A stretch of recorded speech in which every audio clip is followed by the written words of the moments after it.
Em 1991, um grupo de turistas ficou preso numa mansão antiga na Grã-Bretanha. A mansão estava toda decorada e cheia de itens antigos e valiosos. A casa tinha comida, móveis, livros e uma série de ferramentas dos mais variados tipos, mas estava completamente fechada de qualquer contato com o mundo exterior. Com o tempo, os moradores decidiram se apossar de cômodos e itens da casa como se fossem seus e começaram a negociar entre si essas coisas com o dinheiro que tinham. Eles criaram uma espécie de economia dentro da mansão em que tudo tinha um preço e tudo podia ser negociado. Até que um dia, um homem mascarado invadiu a casa, deixou um saco cheio de dinheiro e foi embora, vedando a passagem por onde tinha entrado, trancando novamente os turistas. Os moradores, acostumados com a sua situação, não se desesperaram e decidiram, de forma civilizada, dividir igualmente entre si o dinheiro. Eles perceberam que a quantidade de dinheiro que o ladrão colocou dentro da casa era exatamente o dobro do dinheiro que eles já tinham. A consequência, como todos sabiam que todos tinham o dobro de dinheiro, eles começaram a elevar os preços dos itens e bens que negociavam, até que os preços se estabilizaram no dobro do valor que começaram a negociar inicialmente. Bom, talvez você tenha percebido que essa não é uma história real. Na verdade, ela é, mas não numa mansão com turistas presos que um ladrão benevolente decide doar uma quantidade enorme de dinheiro num saco. É uma história que acontece todos os dias na nossa economia. Economia provavelmente é o assunto mais importante das nossas vidas. Afinal, todo mundo tem opiniões fervorosas sobre as decisões econômicas do governo da Dilma, do Lula, do Bolsonaro. A gente conversa e debate sobre elas dentro de casa, numa conversa do bar e até no primeiro date do Tinder. A gente fala tanto sobre economia porque a gente reconhece que a nossa vida é absolutamente influenciada por ela. Mesmo que nós simplesmente só estejamos reproduzindo o que outras pessoas falaram e emitindo opinião sem de fato entender como a economia funciona. Vamos voltar para os nossos turistas enclausurados na mansão cheia de itens. Por que os preços negociados dobraram de valor? Vamos lá. Quando o homem mascarado aumentou a disponibilidade de dinheiro dentro da casa, com aquela saca que ele colocou, ele não aumentou a quantidade de itens negociados na mesma proporção. Era mais dinheiro para a mesma quantidade de bens de valor. Ou seja, agora um número maior de dinheiro deve representar todos os mesmos itens da casa. Houve uma sensação momentânea de um aumento no poder de compra por parte dos turistas, mas, como todos sabiam que o poder de compra de todos aumentou, todos sabiam que poderiam cobrar mais caro pelos seus itens, já que todos teriam mais dinheiro para pagar por eles. Portanto, se há na casa um secador, uma cama e um sofá, juntos custando 100 libras, por exemplo, após o homem mascarado dobrar a quantidade de dinheiro para todo mundo, esses mesmos itens passam juntos a custar 200 libras. Afinal, existe o dobro de dinheiro para representar a mesma quantidade de itens. Por outro lado, e se o ladrão tivesse aumentado a quantidade de itens negociáveis na mesma proporção que a de dinheiro que ele deixou lá? Então, quer dizer que agora haveria o dobro de todos os itens também. Então teria mais um secador, além daquele que já tinha, mais uma cama, mais um sofá. E 200 libras juntas seriam distribuídas entre 2 secadores, 2 camas, 2 sofás. Ou seja, os preços não mudariam. Você começou a entender os fundamentos do funcionamento da economia. Os turistas são a população. Os itens da casa são a riqueza real da economia, comumente representada em dólares pelo PIB, Produto Interno Bruto. E o ladrão benevolente é o governo interventor. Inflação é o fenômeno causado quando a quantidade de dinheiro circulante da população aumenta numa taxa maior do que a produção de riqueza de um país. Ou seja, quando a população aumenta a quantidade de dinheiro em mãos numa proporção maior do que o crescimento do PIB no mesmo período. Ninguém gosta de inflação. Inflação não tem utilidade prática, além de corroer o poder de compra da população. A gente tem que evitar a inflação o máximo possível. Quanto menor a inflação, mais estável e previsível é a nossa economia. Com uma inflação baixa, a população pode planejar melhor o seu futuro. Famílias não têm sua renda real corroída e a incerteza sobre a economia é menor, o que permite com que ela cresça e prospere. Por isso, no Brasil existe um órgão chamado de CMN, Conselho Monetário Nacional. O CMN é formado por um grupo de pessoas que, juntas, determinam uma meta de inflação para cada ano do nosso país. A meta de inflação é uma faixa aceitável para a inflação no próximo ano. Vamos lá, para 2021, por exemplo. A meta de inflação é de 3,75%, com uma tolerância de 1,5 ponto percentual para cima ou para baixo. E quem deve buscar atingir essa meta de inflação é o Banco Central. A principal função do Banco Central é garantir um palco lindo para o maior crescimento da produção de riqueza brasileira ao menor nível de inflação possível. E o Banco Central é equipado com um cinturão de ferramentas para manter a inflação dentro da meta estipulada pelo CMN. Mas controlar a inflação não é um trabalho simples. O mundo não é tão previsível assim. Bolhas econômicas, choques do petróleo, coronavírus. Esses são os acontecimentos que impactam o mundo inteiro e que não foram previstos. Assim, o Banco Central deve tomar diferentes atitudes e utilizar diferentes ferramentas de diferentes formas a depender das circunstâncias à sua volta. Então, como funciona a economia brasileira? A primeira ferramenta do Banco Central para regular a economia são os juros. Juros definem o custo de oportunidade do dinheiro. O custo de oportunidade é o que a gente está abrindo mão de ter ao tomar uma decisão. Por exemplo, se a gente investe o nosso tempo em um relacionamento duradouro, o que a gente está abrindo mão? A gente está abrindo mão de nos relacionar descompromissadamente com algumas ou várias pessoas naquele mesmo tempo. Isso porque a gente acredita que no futuro a gente vai ter ao nosso lado uma grande amizade, a gente vai ter vivido momentos inesquecíveis e vamos fortalecer os laços e, quem sabe, até construir uma família. O custo de oportunidade de estar solteiro é não poder desenvolver vínculos fortes com uma só pessoa. E o custo de oportunidade de estar compromissado é não poder relacionar-se com várias pessoas. E com dinheiro não é diferente. No Brasil, a nossa taxa de juros se chama de taxa Selic. E é o Banco Central quem define quem é a taxa Selic. Quando o Banco Central diminui a taxa Selic, há um incentivo para que a população contraia empréstimos, financiamentos e realize mais gastos no cartão de crédito. Por quê? Porque como bancos brasileiros tendem a acompanhar os juros da economia, ao reduzir a taxa Selic, bancos permitem que a população pegue dinheiro emprestado a juros mais baixos. Ou seja, crédito fica mais barato. Por outro lado, as aplicações na renda fixa, como poupança ou CDBs, rendem menos também. Ou seja, quando o crédito fica mais barato, o custo de oportunidade de deixar dinheiro investido na renda fixa aumenta. Afinal, se crédito está tão barato agora, talvez seja justamente agora a hora de financiar aquele carro que eu sempre sonhei ou aquela casa que eu sempre quis. Então, por que eu vou deixar dinheiro guardado no banco rendendo a juros tão baixos? Juros baixos tornam o crédito mais acessível para a população. E crédito acessível estimula o consumo. Se a população consome mais, as empresas que vendem para a população ganham mais dinheiro.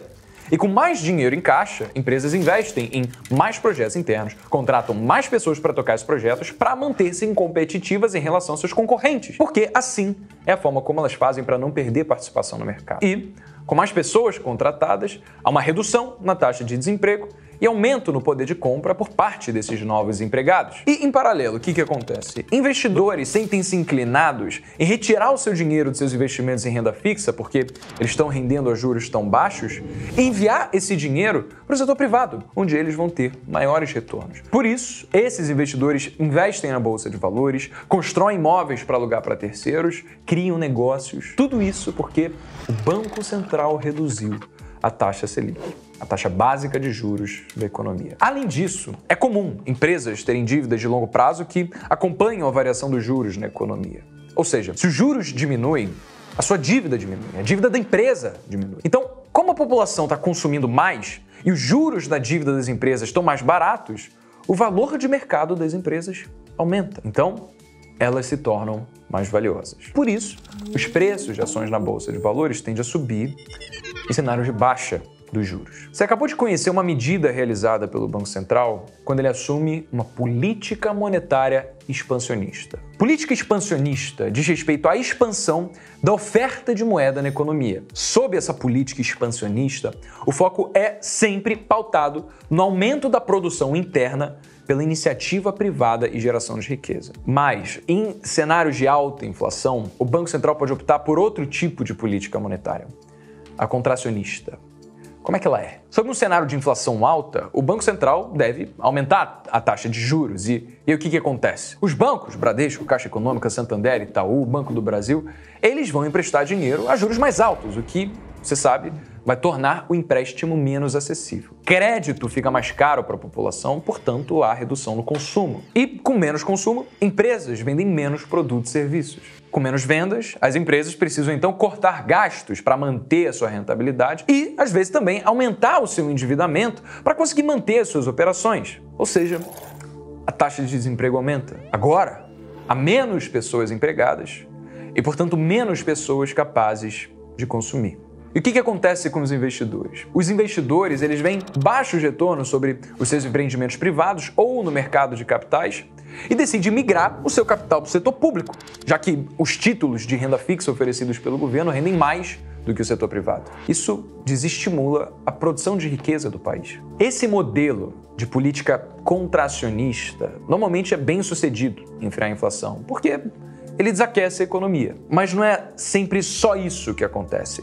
Porque desaquecer a economia, apesar de frear num primeiro momento a inflação, causa um efeito indesejado, que é o aumento do desemprego. E com isso, governos tendem a aproveitar esse momento de fragilidade econômica para buscar aumentar a sua popularidade, oferecendo assistência direta à população. Sob justificativa de quê?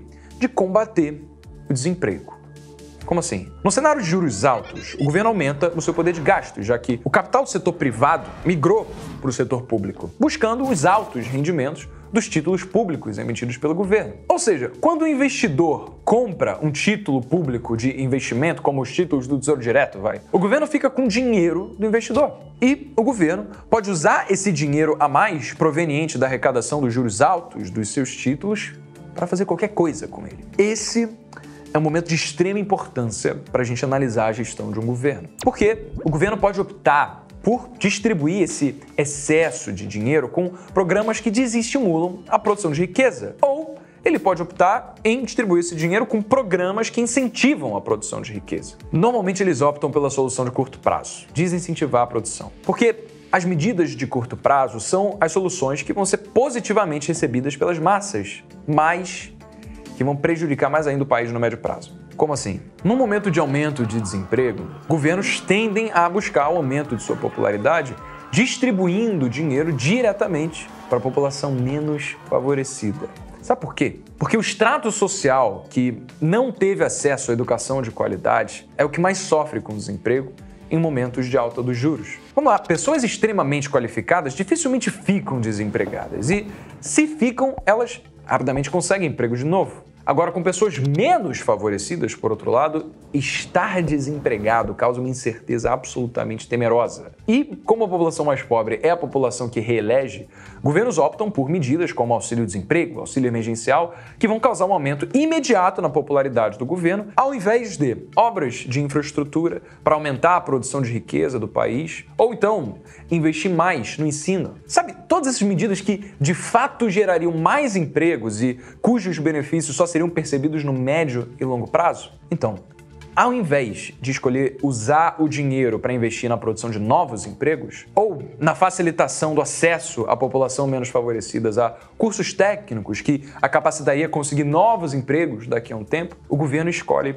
o caminho fácil de dar dinheiro diretamente para os pobres. E o que acontece quando você aumenta a disponibilidade de dinheiro na economia, mas a produção de riqueza não cresce na mesma velocidade? Inflação.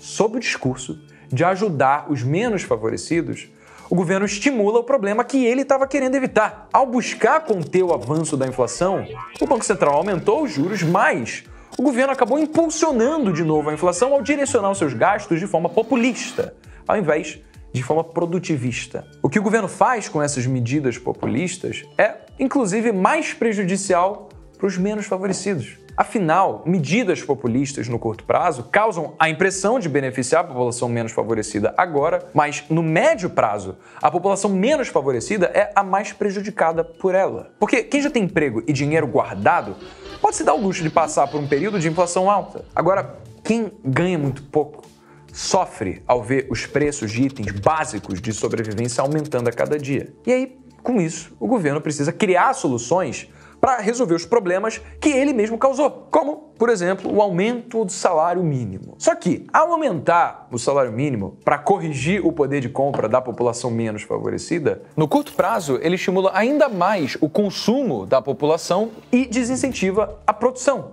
Por quê? Porque agora, já que o salário mínimo aumentou, contratar para empresas fica mais caro. E já que fica mais caro, as empresas têm mais gastos e, por isso, produzem menos, o que diminui a oferta dos seus produtos e serviços na economia. E aí, como a oferta de produtos e serviços diminuindo pela baixa produção e por uma demanda maior por consumo pelo crescimento do salário mínimo, o que acontece com os preços dos itens básicos? Eles aumentam ainda mais. Isso cria um ciclo vicioso em que os preços sempre aumentam e o governo sempre precisa auxiliar os pobres, o que é um palco para a inflação correr solta. A melhor ajuda à economia brasileira vem através do incentivo à produção de riqueza, focada em medidas para o médio e longo prazo, não em medidas tapa-buraco voltadas para o curto prazo. Porque nessa de buscar sempre medidas de curto prazo, em busca de popularidade, os governos tendem sempre a atacar as consequências do problema ao invés das causas. Só que, nesse caso, o governo atacar as consequências faz com que ele acabe se tornando a própria causa do problema. Por isso, seja por meio de investimento em obras de infraestrutura, seja por menos de investimento em ensino, as melhores decisões que o governo pode tomar são aquelas relacionadas à facilitação do empreendedorismo, a iniciativa privada. Porque com mais empresas, há mais produção, mais geração de riqueza, menos desemprego. Mais empresas também significa mais competitividade. Com mais competitividade, há mais oferta de produtos e serviços no mercado. E se há muitas empresas produzindo mais, elas buscam criar uma proposta de valor maior para os seus clientes. Por quê? Porque elas querem se diferenciar das suas concorrentes e, com isso, o que elas fazem? Reduzem os preços para se tornarem mais atraentes e ganharem participação de mercado. O incentivo à iniciativa privada, a facilitação tributária e a desburocratização do empreendedorismo aumenta a briga por preço entre empresas e insere produtos e serviços de melhor qualidade no mercado e contém inflação. Até a próxima.